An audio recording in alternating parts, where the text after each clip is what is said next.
तवज्जो कने मरुच महफल बोगा है अबू ज़बिया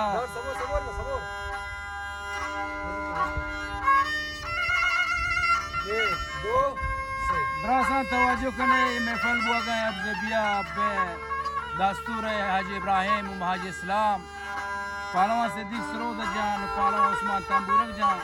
दरखास्त दाता में इब्रात असलम जान गमशाज़ई हाजी रशीद गमशाज़ई